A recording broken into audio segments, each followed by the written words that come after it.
Yo, what's up mga tol, mga idol ko? Alam nyo na kung sino to. Tara at samahan nyo ako sa mga kaganapan ko sa buhay. Let's G! At dyan nga unang ginawa natin, nag-workout tayo. Dahil mahalaga na malakas yung katawan natin mga tol.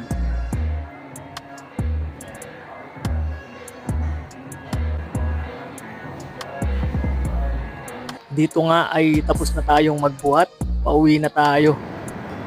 At pag-uwi nga natin, naglaro na agad tayo ng basketball.